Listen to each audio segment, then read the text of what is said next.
よはじねよはじねはよはじねよはじねあべによべによべによべによはいへよべによべによはいへはよはじねよはじね Welcome back to Voices for the Earth.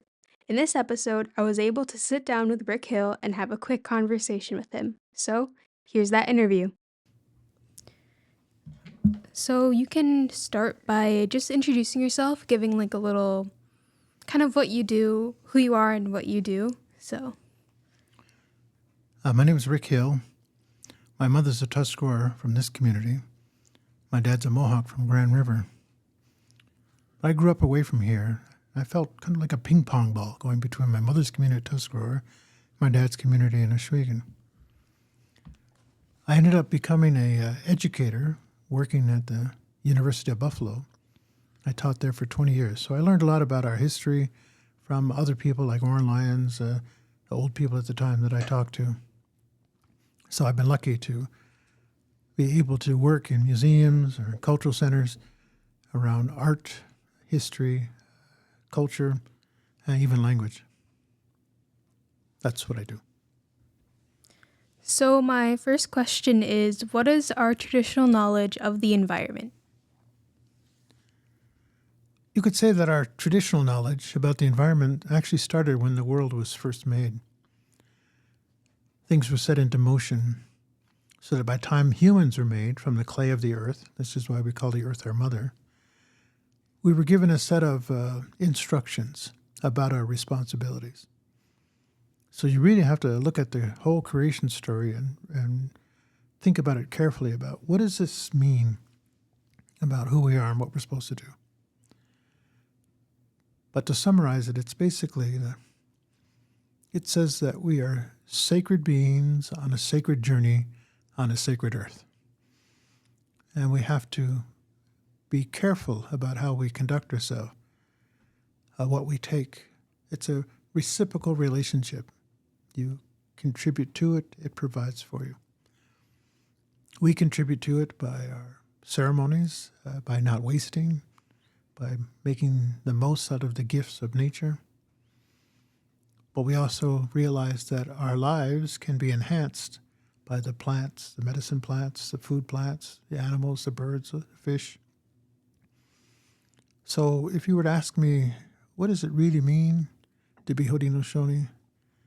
It's to be connected to a place where your ancestors for countless generations have maintained a way of life of deep connection to that place, to the spirit of the earth.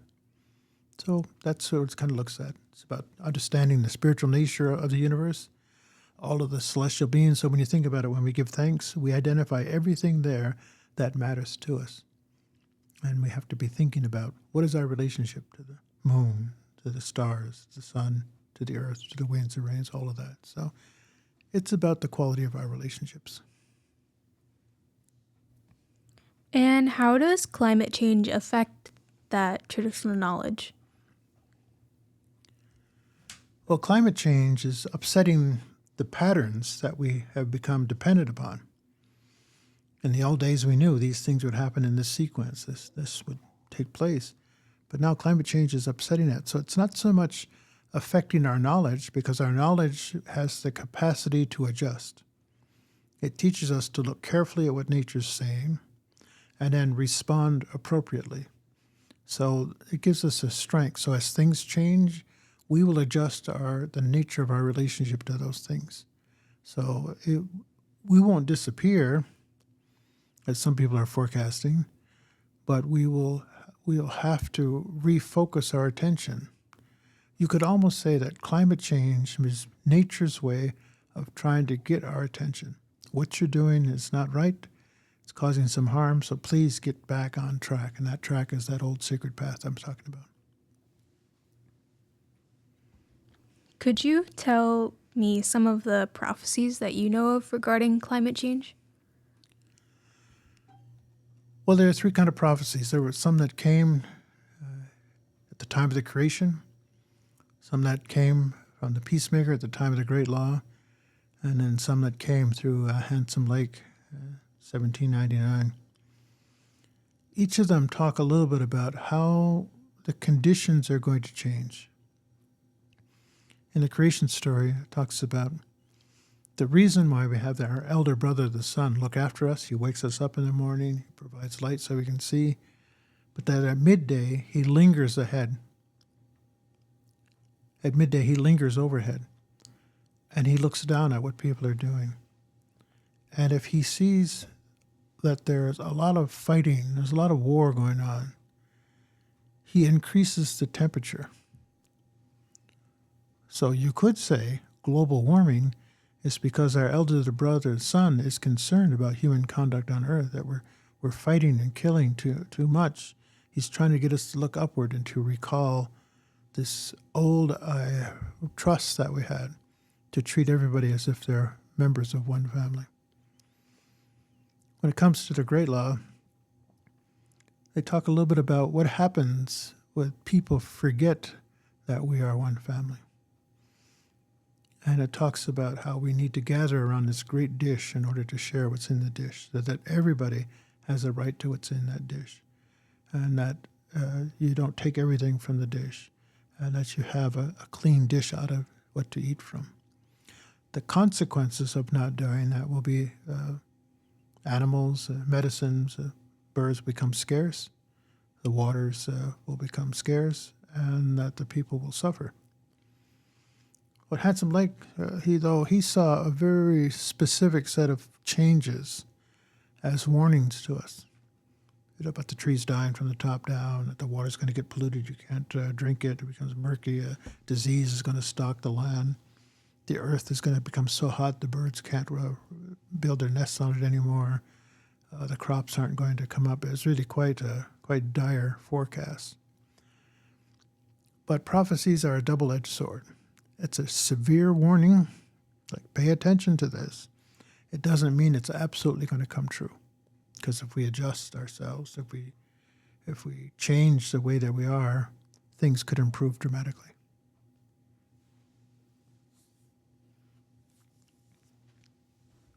Can you tell me which prophecies that you've seen come true within your lifetime?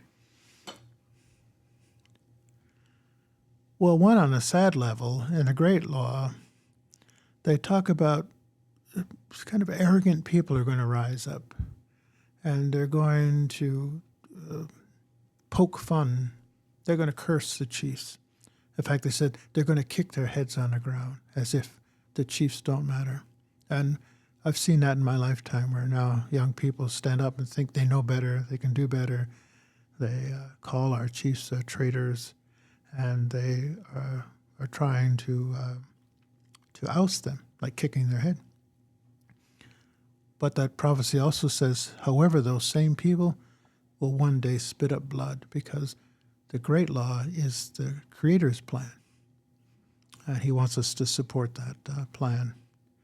The other prophecy is about the water becoming so polluted. There was one where it would even catch on fire. You can imagine 1799, everybody thought this is crazy, but I've seen that in my lifetime, where Lake Erie caught on fire in Cleveland because there was so much oil pollutants in it. And murky. I don't go down to the Niagara River and get a handful of water to drink. It's just I can't trust the water there. Who knows what's in it? The animals have changed. Their patterns have changed. We see now more, and it was forecasted. You're going to see different animals appear, like coyotes and vultures. And the animals that you're familiar with are going to disappear. Right? When's the last time anybody here has seen a bear? Or even an eel, for that matter, right? So the very animals that were named after have disappeared. So those are the things that I think about. And now with climate change, I think the one that I'm fearful of the most is that the earth is going to withhold its sustenance. Even though we plant, the conditions aren't such that the plant's going to sprout or going to be able to mature. So I'm very fearful that that will be the most devastating prophecy come true. Going back to the animals, it was maybe like 3 or 4 years ago, there was a random bear sighting in Lewiston. That's where we're recording this right now. And I just remember everyone was freaking out. I think it was in Youngstown, but now that I think about it, I'm kind of like, there should be bears here. There used to be tons of bears and wolves on the Niagara frontier. But the other thing that's happening as climate is changing and it's getting so hot in the Everglades and so hot in the Carolinas, the animals are moving north. So those bears that were comfortable in their landscape, that landscape's getting so hot, we'll actually probably see more. I remember sitting in an HETF meeting last year, almost a year ago, and they were talking about how we're going to have to move to the Adirondacks because right here it's going to become too warm and we're going to have to migrate up to like Montreal area. I just remember that too. Yes, I think we're faced an uncertain future, and we're going to have to look at that because the heat is going to be so intense. I noticed on my drive into Tuscarora today how many dead trees there were along Mount Hope Road.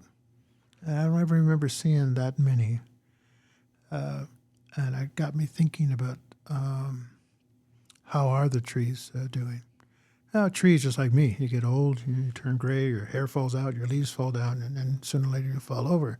That's a natural part. But to see so many of them, it just kind of got me like, oh my gosh, I wonder if that's part of prophecy we're told, where the trees are dying.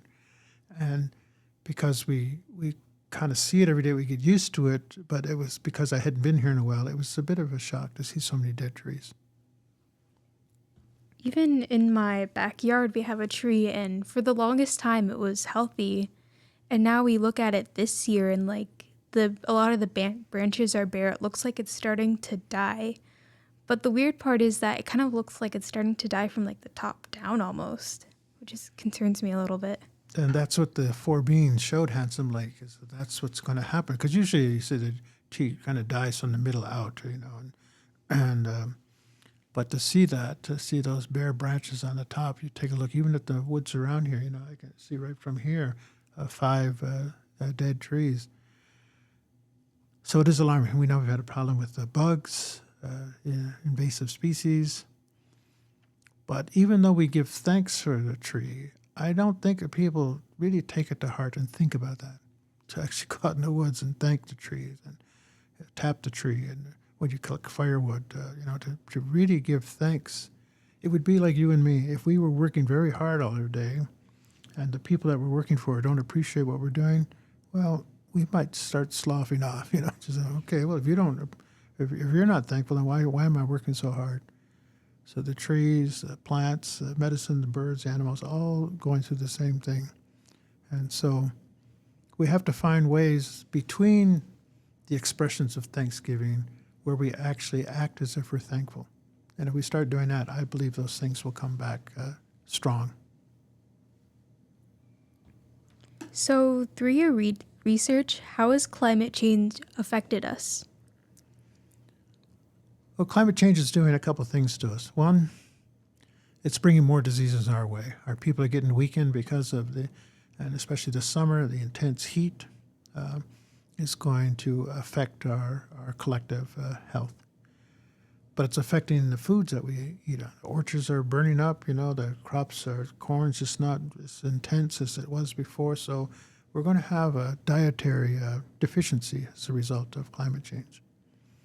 It's hard to say with water. We're surrounded by so much water, it's hard to believe that we won't be impacted by water, but healthy drinking water is going to be a challenge because a lot of that's going to dry up.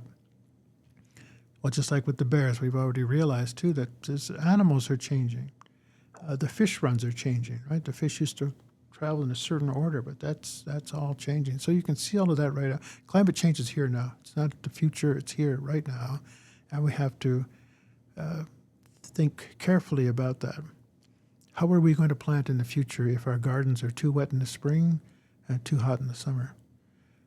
Where are we going to get water to water those very thirsty gardens? So Think of it this way. Climate change is probably the biggest opportunity we have facing us to prove Haudenosaunee culture, way of thinking, our values, and our philosophy is correct.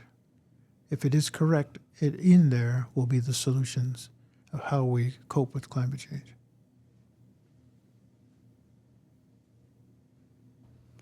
So, what individual thing do you do to help combat climate change?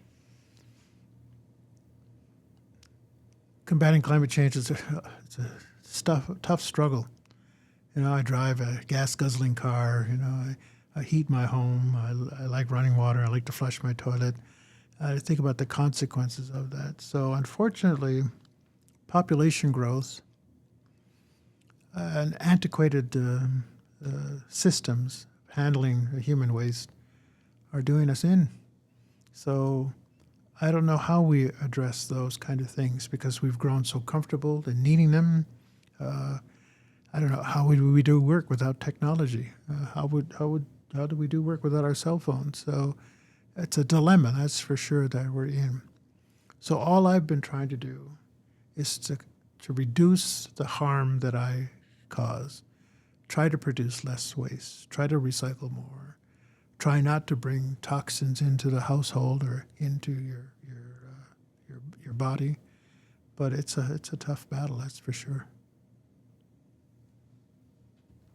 And the final question is, what message do you have for the youth today and the future generations? I grew up not knowing very much about our culture. My parents moved away from the community, and so I struggled with issues of my identity and my place, and how come I don't know this, and how come I speak English, all that kind of stuff. So I've been on a lifelong journey to find out. I was lucky. There was a lot of older people still doing the things that I wish I grew up doing. They try to teach and share with me.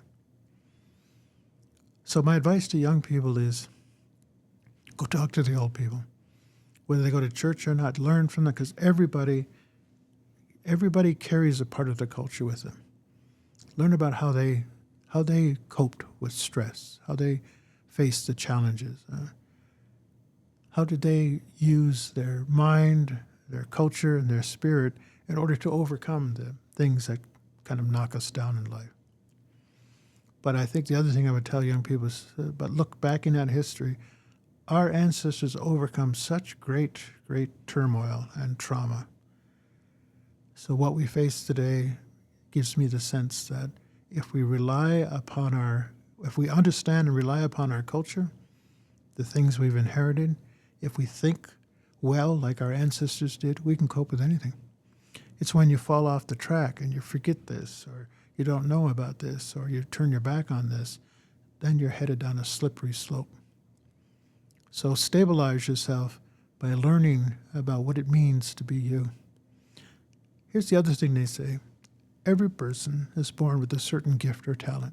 You had that even before you came into this world. So the challenge is to find out what that is, and then to really develop it and nurture it so that you can use your skill, your gift, to help others. And once you do that, I can tell you, it's so fulfilling, but also so important. And everybody has a different kind of gift. We got to depend on everybody to do their share. So everybody has a part to play in this great dish that we call the Haudenosaunee. Everybody has a part to play. You got to be able to have the tools and the inclination to play your part well. And that's it. So I just want to say thank you for taking the time out of your busy schedule to let me interview.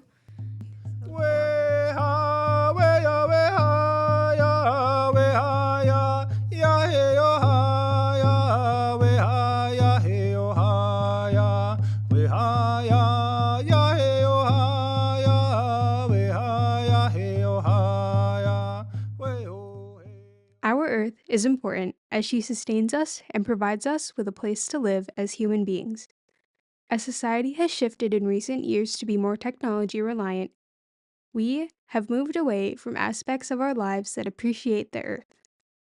Here is a question. When was the last time you were truly able to spend time outside and appreciate the earth?